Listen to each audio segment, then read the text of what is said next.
Oh my, it seems we've finally landed in the Peach State.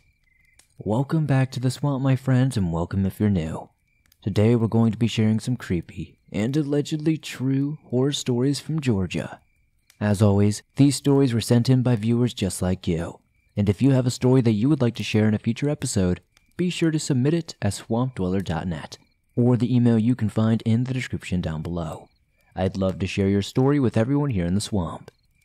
Now, without further ado, let us jump right into these allegedly true and downright creepy horror stories from Georgia.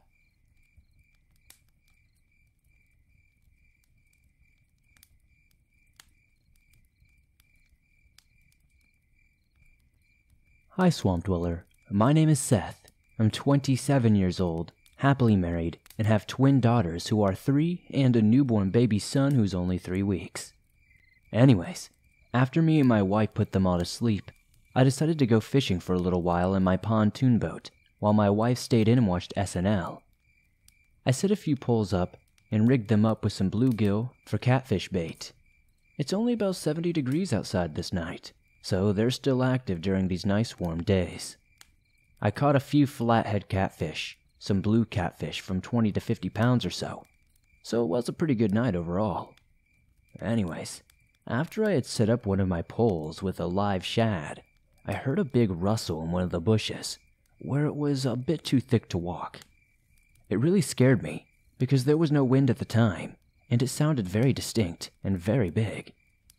Colquitt, Georgia, is mostly the usual coyotes, deer, and bobcat, but whatever this was much too big for any of those creatures, as the bush was too small for anything to hide in. It was actually tall enough for me to see over. Based on the height of the rustling, this creature had to be a little over 7 feet tall by my estimation. We have no neighbors within 20 miles or so of us. We're genuinely in the middle of nowhere, Georgia. Whatever this thing is, I knew it wasn't human, as it made a raged growl. Its tone was almost primitive. I guess that's the best way I could describe it. It was like it sounded human, but also with an ape-like tone combined. I have no idea if that makes sense, and I have no idea what kind of creature this could have been. At one point, I even thought I smelled something like hot garbage. I was more focused on the height of this thing and its growling. It seemed like this thing was about to break through the bush at any second, so I thought maybe it would be a good idea to maybe get my headlamp out and shine a light on it. I did have a pretty strong LED headlamp. I still couldn't see very well, even with it on. This thing probably only had a 4-foot shine radius. I didn't get to see the creature, but I did capture a silhouette of it. I couldn't tell if it was either black or brown, but this thing was rather tall, standing on 2 feet. I scuttled out of there quickly and went back home to tell my wife about this thing. Like the supporting wife she is, she believed me and listened to me. Since our property is very old and has been in our family since the 18th century, I don't doubt that there could be some interesting things going on out there. Anyways, the next day I went back out in my boat to the exact same spot I was fishing and pulled up to the outer bank. I looked around the bush where I heard the creature, and I saw what looked like a giant footprint in the mud. It had to at least be a foot long, 7 inches wide, and the toes far too big to be a normal human. I took pictures of it with my cell phone and showed them to my wife. Now, with photographic evidence, I'd like to turn them in at some point to some professional field experts so they can tell me what they think it is. If anybody knows what it is, I'd love to hear any opinions of it in the comments down below. And thank you, Swamp Dweller, for sharing the story.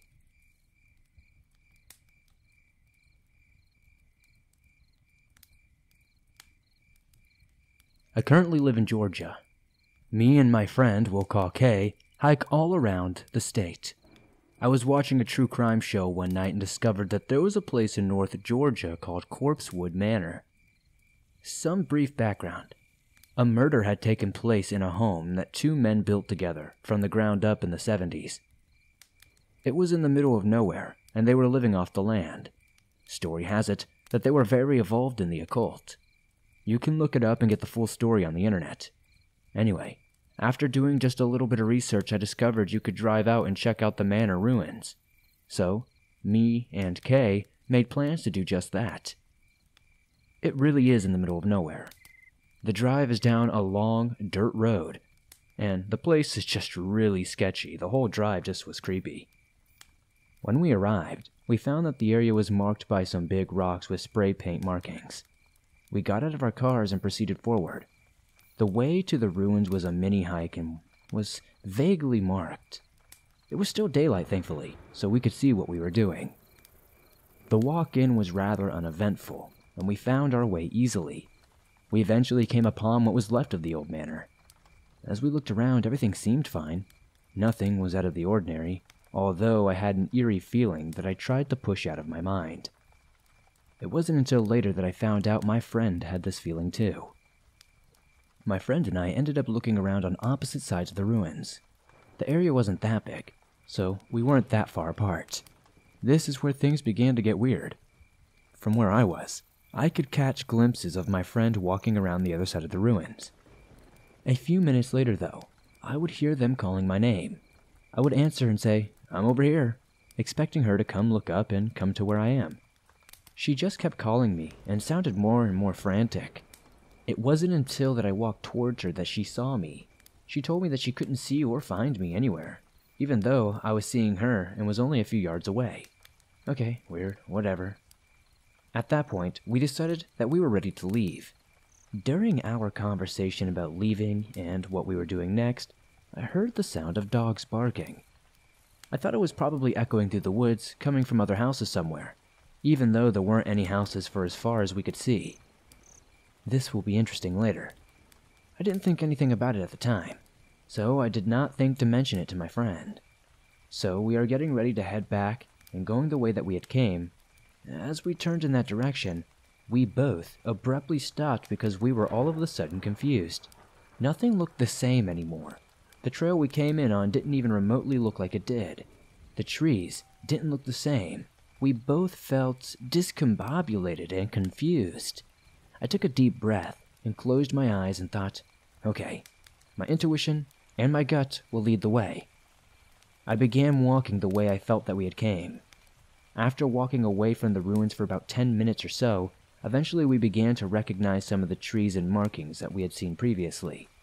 We finally began to feel confident enough that we were going the right way.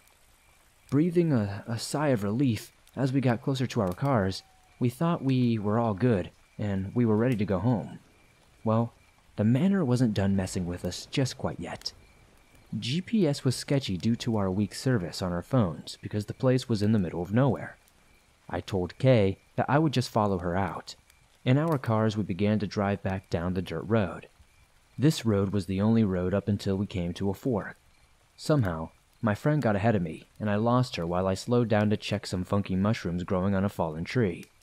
I figured I would catch up to her at the fork because there was no other way. I never did.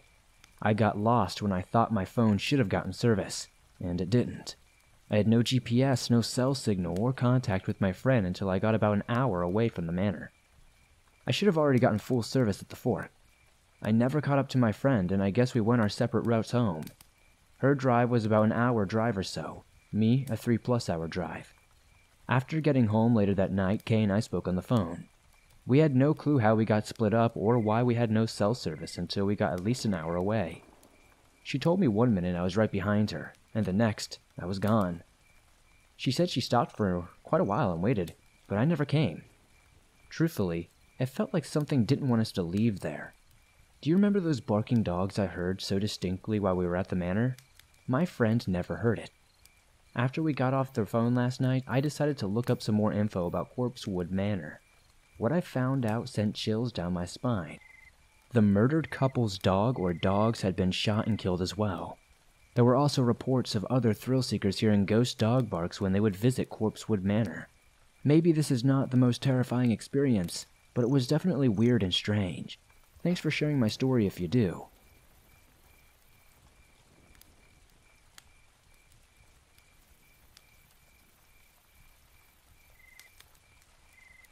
Each year, me and one of my closest friends, who we will call Dane, go down to visit his grandparents at their cabin in a nice, small, peaceful town in the North Georgia mountains. Me, My friend and his grandfather are all outdoors kind of people, so we are always looking for something fun for all of us to do around the area. One night, we decided to go on a night hike on a trail not too far from the cabin. Now, this isn't the kind of trail you're probably thinking of. It really is like a gravel dirt road. It's used by a lot of hunters, campers, motorbikers, and backpackers. We headed out to the trail, and right as we pulled up to the trail we were going to hike on, we noticed an older, beat-up, suspicious-looking black Chevy SUV with two middle-aged men in it parked next to the entrance of the trail. Now, even though this is a safe area, drug deals and other kinds of sketchy activity can occur deep in these woods. So we avoided going on that trail and decided to head down to another trail about a half-mile down the road. We pulled up to about 50 or so feet away from the trail entrance, just outside of view from the road. We parked the truck and got out and started our hike. Our hike was off to a great start until we got in about a mile. We started to hear a dog bark from probably 300 feet away. We decided to keep going, but the dog just would not stop barking, and we didn't know if the dog was on a leash or not. We couldn't see it yet, and we were scared that it might come attack us. So we decided to turn around and head back. When we were about, I would say 1,000 feet or so away from the truck, we could see a car sitting behind my friend's grandfather's truck, running with its headlights on. This instantly made us worried, because who would just roll up behind a random truck at 10 at night, on an isolated trail? And keep in mind, you would have to drive into the trail to see where we were parked. It was not visible from the road. We stood there for about 5 minutes trying to see if we could see anybody, but since it was so dark and far away, it was hard to really discern anything. Fortunately for us, there was a large tree next to the trail, and we were able to stand behind it, so there was no way they could see us from where we were parked. My friend's grandfather took these night vision binoculars we had with us and tried to get a better look, but it was still not very much help. We decided to just stand there and wait for them to turn around and leave, because there was no chance in hell we were going to walk back with this random car potentially full of bad people sitting behind our truck. After about 10 minutes or so of just standing there, to my absolute horror, the car drove around the truck and started to head down the trail in our direction. As fast as we could, we climbed up this hill right next to us and hid behind these logs that were sitting on top of it. A few seconds later, that same beat-up black Chevy SUV that we saw outside the other trail we were originally supposed to hike on comes driving down where we just were. If we were there, maybe even 15 seconds before, they would have seen us. The car had its windows rolled down and started to slow down as it drove past us. Me, my friend, and my friend's grandfather were absolutely terrified. Our hearts were pounding out of our chest. We were scared these guys would stop and sit there, or even worse, get out and start looking for us. Fortunately, out of a stroke of luck, the car just kept driving and never stopped. As soon as the car was out of sight, we got out of our hiding spot. We booked it back to the truck and got the heck out of there. I know this may not be as scary as some of the other stories shared on this channel, but to us, it was absolutely frightening. We don't know who or what those guys wanted. My guess is that they had a stash on the trail deeper in the woods and thought maybe we stumbled upon it or something, and were out there to confront us, or even worse. A lot of things could have gone wrong. We could have walked up to the truck just as they pulled in. What if they came out and looked for us? What if they slashed the tires on the truck? Or what if they turned their headlights off and sat there and waited for us to come back? My friend and his grandfather went back in the daytime a few days later to that exact spot where we were hiding from to take some pictures. The first picture is where we were standing, looking at the truck and the car behind it. Off in the distance, you can see our truck parked. That's exactly where we had it parked that same night. Just off to the left is the hill we rushed up to hide from the car. In the second picture, you can see where the hiding spot was. After my friend and his grandfather went back, they said they were very lucky to have made it up there successfully, as it seemed impossible to do, especially as fast as we did it. Especially with all the shrubs and thorns in the way. If we got up there just even 2 seconds later, we would have been seen. I can only imagine what would have happened if they saw us up there on that hill that night, and what those guys would have done.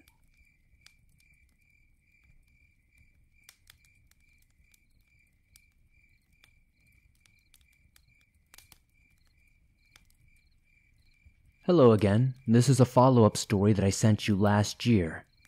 I am a guy from Cartersville, Georgia. This story I'm about to tell you is the continued part of what happened after the last night. You would think it was my story, but sadly, it's not. It's actually my next-door neighbor's. For some reason, I passed out that night and woke up on the floor after hearing chanting from the wooded area behind my home. When I woke up, my next-door neighbors were panicking. I asked them what was wrong, and they said they usually take their dogs out around 3 in the morning. So they got out of bed, slipped on their night shoes, and headed out to the front door. But they said as soon as they grabbed their dogs and headed to the door, their dogs turned hysterical and snatched away from them and hid under the bed. Confused on what was happening, they decided to open the door and stepped out onto the porch. They said they smelled the nasty, foul smell of death, and then they decided to walk into the backyard because they thought that maybe something could have died on their property.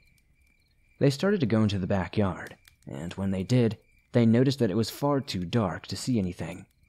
My neighbor said there was no way it could be that dark out there, because out here in the country, there is little to no light pollution, and it generally never got so dark that you would need a flashlight to break the darkness. And when he used his flashlight, it would not break through this darkness. His wife said she had enough and was going back to bed, but before she could turn around, they said they heard me talking in the backyard, asking for help. What I need you to know is that I was not even home. I was not in my backyard that night. Why would I be at 3 a.m.? What was weird is that shortly after the first call, they said they heard another one, but it was my mother's voice saying, "Please help. I need help. It's cold." As his wife started to step forward, he grabbed her and told her there is no way in hell she is out there at this time of night. And before they could say anything else, they heard something snap right in front of them. He said that's when he decided it was time to move, but his wife kept saying no. We must help her until she heard her own voice. Now, when you hear your own voice calling for you, this is something that's absolutely terrifying and hard to explain.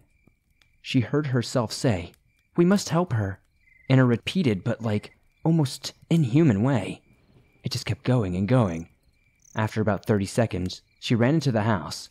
Now, my neighbor said from that point on, when his wife ran into the house, a pair of almost amber glowing eyes stared back at him from... After about 30 seconds, she ran into the house. Now, my neighbor said from that point on, his wife was in the house and he was out there by himself. He noticed a pair of almost amber glowing eyes staring back at him. At that point, he told me he almost pissed his pants right there. The eyes went from ground level to nearly 7 feet off the ground. He started to walk backwards in the front yard until he said he swears whatever it was decided to move, and he ran into the house, bolting the locks, and never looking back. He immediately went to the back into his bedroom and checked on his wife. But the thing was at their bedroom window, looking in, eyes shining like a demon. His wife was not in the room at all, luckily, and then he felt the tap on his shoulder, and just before he yelled, his wife covers his mouth and whispers, "There is more than one." She said when she came in the house and ran into the room, she thought we were going to die because there were just multiple shadows. She could see a shadow stand up, but as she saw it, she had seen her husband run, and it began to move, but as soon as she turned her head, she could see a pair of orange eyes watching her. The dogs were now cowering under the bed. They both decided to lock themselves into the bathroom, because there was no windows in it. They heard scratching and voices, like their son and daughter's voice saying, "Dad, we are here. Let us in, Mom, are you okay?" He then decided to call their kids, but they would not answer, which most likely they were asleep. The next day, apparently, I had come home, and I was outside for a minute. As they told me what happened, I had felt bad as if I had brought this here. Maybe I put them in danger. If it wasn't bad enough, after they finished, I told them what happened to me, and that I passed out after I had my weird encounter with this skinwalker or whatever this creature is. So, I tried my best to try to calm them down. After I said what I said, they looked puzzled and asked me how I knew all about these creatures. I told them that my great-grandfather is 100% Cherokee. I will not tell his name because he was a very renowned medicine man and would be upset if he knew that I told his story. But I don't know how he could tell I was part Cherokee, but as soon as I shook his hand, he said, "Ah, another one." I don't need a book to be able to tell my own people. Don't say a word, young man. I can feel it was here. From then on, I looked at the world differently, and I looked at my neighbors a bit differently. But after this, it seems everything went quiet, and me and my neighbor are bound by blood, in a sense, the blood of our ancestors. This will probably be my last story, as I'm not going to go looking out there for whatever this creature was. Honestly, I still love camping, but I never go without protection. Don't follow the voices in the woods, it's not human. And if you are caught and devoured or transformed, then God bless your soul.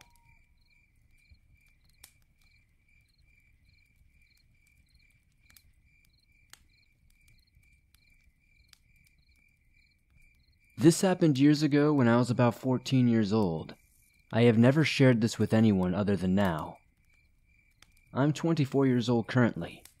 I lived in the typical southern small-town neighborhood in Georgia. Church and graveyard at the beginning of the turning into a cul-de-sac. Everyone knew each other. It was one of those streets named after a family, and most of the residents were members of that said family. A guy I went to school with also lived at the beginning of the road. Across the street from me, just 2 houses up. We'll call him Joe. Joe and I hung out often.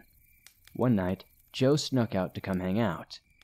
Me, always being home alone, didn't have to sneak out. I met him at the end of my driveway, and we began to walk down our street. It was dark, but streetlights lit up small portions of the road and tree line. We laughed and told jokes, just talking. We got to the end of our journey, and we began to go back. Joe was walking closest to the side of the road, near the ditch and tree line. We walked side by side, and I hooked my arm in his as we walked back. Joe was tall, much taller than me. I looked over and admired our shadows, and how they looked as we walked so closely together. Suddenly, there was a third shadow. I have chills all over again as I type this. A third shadow, but not a human shadow. It was short and seemed to be hooded or hobbling. Like, this thing had little legs and was struggling to keep up after us. I could still see it so vividly. I could draw it for you if I really wanted to. I was shocked. I didn't realize I had stopped in my tracks. Quickly looking behind me and back at our shadows in the grass, there was nothing behind us, and the shadow was suddenly gone. When I looked back at our shadows, this all happened at about 8 seconds. Joe looked back and looked around and asked me what was wrong. I hesitated, wondering if I should say anything at all. Surely, he would think I was crazy, but I knew without any doubt in the world, I saw a third shadow. What I saw was real, and there was nothing that could be debunked about it. I just quickly said, no. I just thought I saw something.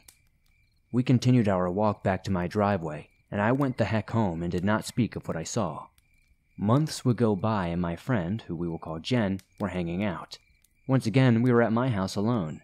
Once night fell, we decided to take a walk down the road like we often did. We began our trip giggling out the front door. The porch light only lit up a small part of my large front yard, which was surrounded by woods. The opening of the long, winding gravel driveway looked like a black cave, trees towering over both sides. We walked down the driveway, fall leaves crunching beneath our shoes. We got to my mailbox, and before I even stepped a foot on the pavement, we stopped. We looked across the road at Joe's yard, too far to see anything, but we heard leaves rustling beneath the tall light in Joe's backyard. "Must be a dog," Jen said, unsure of herself. "Yeah, I think so," I replied to her. We stepped out onto the pavement, when suddenly the rustling of leaves just grew louder and louder, more fast-paced. The feeling of panic hit us like a ton of bricks, and before we knew it, we were running as fast as we could up my driveway. I could still hear the leaves moving. We kept running. I tried to look back, and Jen said, "No, don't look back." We finally made it to the opening of the yard, and could see the porch once again. I tried to slow down, telling Jen, "Okay, we're good now." She quickly replied, still sprinting, "No, don't stop." We did not stop running until we got through the front door, locking it, practically leaping up the steps of the porch. I tried to ask Jen if she saw anything, but she brushed it off as nothing. Honestly, she tried to say that she was too afraid to slow down and didn't see anything. This is where the story really starts to trouble me. A year or so later, we moved from that house. Jen and I were sitting in my new room talking. I brought up the story of Joe and I walking and explained to her what I saw. Her eyes grew huge. Her mouth nearly fell to the floor. She looked at me with the most terrified look I have ever seen. She said, "That night something chased us up the driveway. I saw the same thing. Something short, dark, and hooded. That's why I didn't want you to look. I didn't want you to panic. It was behind us. I saw it." Please note I had never shared this experience with her before. She never knew what I saw. The following Monday at school, we were encouraged to go ask Joe about what he had experienced in the neighborhood. His words were, "There are little people in the woods," and he was so calm. He said it like that was so nonchalant. He said there was a name his dad referred to them, but he cannot remember it. But hearing that statement, "There are little people in the woods," still haunts me, along with the hobbling shadow behind us that I know I saw. Does anyone know what they could be? I have never seen them since. If you share this on your show, thank you. Thank you for reading this. I'd love a response if you have an opinion on what it could have been.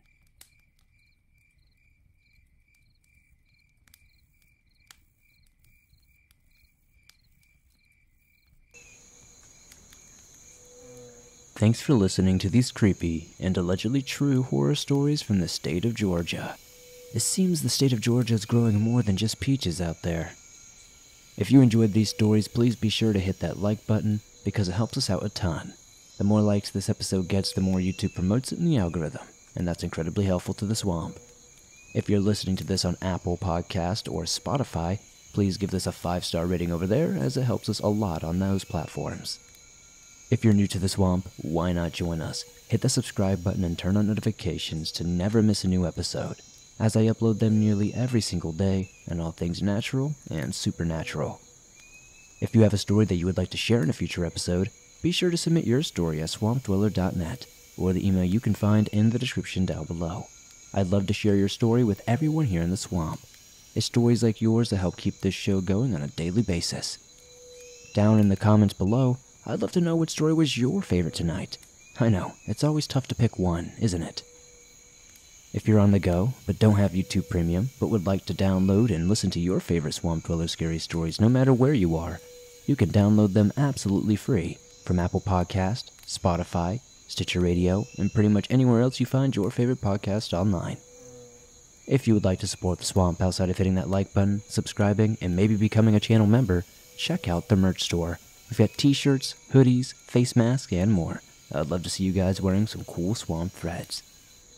Thank you guys, as always, for supporting the swamp the way you do. I couldn't do this without you guys. Don't forget to join me on Instagram, Facebook, and Twitter.